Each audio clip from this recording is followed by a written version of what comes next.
Well, Florida and Texas were the two states where Republicans perhaps achieved the biggest success in yesterday's midterms, convincingly winning in the governor's race in both states and flipping some key House races in their pursuit of taking back the House. Our next guest helped the GOP edge closer to that number of seats needed to regain control of the House by flipping Democrat-held seats yesterday. Paulina won Florida's 13th congressional district, a seat vacated by Cruz, who lost to Ron DeSantis in the governor's race by beating Democrat Eric Lynn. And then Monica de la Cruz, who won Texas's 15th district, beating Democrat Michelle Vallejo. Ladies, welcome to the show. Congratulations to both of you on your big wins yesterday. Very excited for both of you. Paulina, I'm going to start with you. This was the second time that you've actually run for Congress after losing your race 2 years ago. We've been talking about how important name recognition is. We saw these incumbents win. How much did that help you, already having run in the state and having that name recognition out there? It was important, but as Monica will tell you, and I think Monica was in a similar circumstance, nothing will ever outdo the power of knocking on doors. And so we were actually outspent 12-1, meaning they have $12 million and a robocall from Barack Obama, and we had $1 million. And we knocked over 50,000 doors and made 89,000 phone calls. And that was done by me and my volunteers and staff, not anyone paid knocking. So we really put in the elbow grease. Nice. Monica, it's interesting. Many people last night, I mentioned earlier, kind of scratching their head, wondering, why didn't Republicans do as well as they thought? You both are headed now to D.C., which is amazing. But does that matter that it wasn't as big of a red wave as people thought it would be? Does that matter to what you want to accomplish? Well, here in District 15, we had a historic win.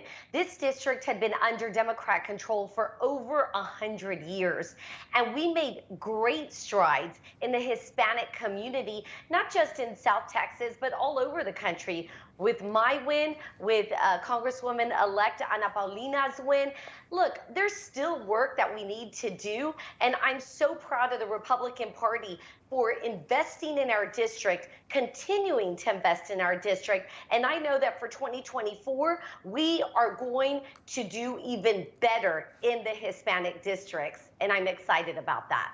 It definitely seems like there's a trend shift with Hispanic voters that we've seen, really starting with President Trump and moving into this cycle as well. Paulina, we had Governor DeSantis. It was expected to win no matter what, but I don't think people expected the margins that we saw him beat Cruz, who used to hold your seat, by almost 20 points here.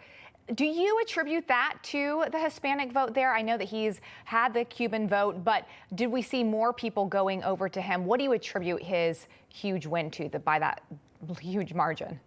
I think that that's part of it. I think also too, COVID-19, we had a ton of people that moved to the state of Florida because of what we represented, during the forced mandates, during the lockdowns. We really did have leadership that believed in the Constitution and believed in freedom over big government.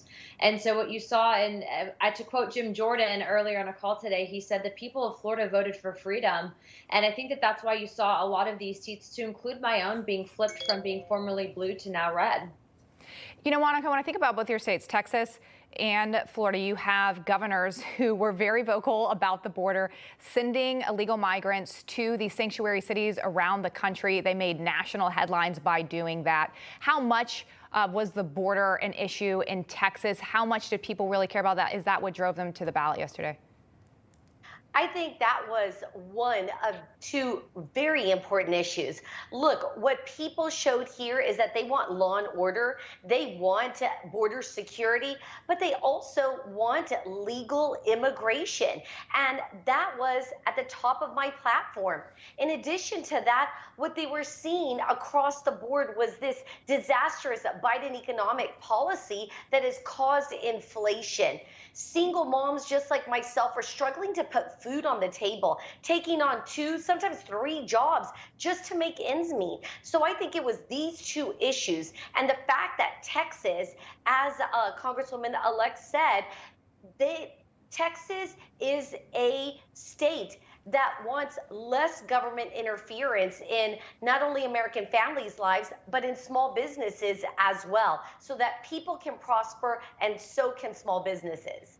Okay, I want to ask you both about this before we go, and I don't have that much time left, but we saw in exit polling that abortion was the second highest issue that people came out to the polls by 27%. You both are in states, again, where you have governors been very vocal about being pro-life. Do you think that Republicans should have been talking about the abortion issue more? Paulina, I'll start with you. I think that Republicans need to educate people to really the lies that the Democrats push, that it's a federal issue. Our founding fathers engineered this to be up to the states, and I stand by that decision and the ruling that the Supreme Court made. And I've educated voters on that fact, especially being that the media really exploited that topic. Monica? Absolutely. I couldn't agree more. This is a state issue. And the reason it belongs with the state is because the people who work in the state legislature are elected by the people of that state, which means instead of a Supreme Court making the decision for everyone, and the Supreme Court is not an elected position, it's going back to the people. And that's where it should be. That's what our Constitution and our founding fathers wanted. Oh, absolutely. And the Supreme Court, you know, they're sending the choice back down to the people. But Paulina, I do think that it is an opportunity for Republicans to educate people more on the topic and not be so extreme. But congratulations to both of you. Once again, thank you for being with us this evening. Thank you. All right. Thank you. Well, no crooked establishment. None of that twisting the truth. No talking down to me. Don't tell me how to think. Don't tell me how to think. Don't tell me how to think. I trust Newsmax. Newsmax. They don't tell me how to think. They let me decide. Newsmax. Real news For real people.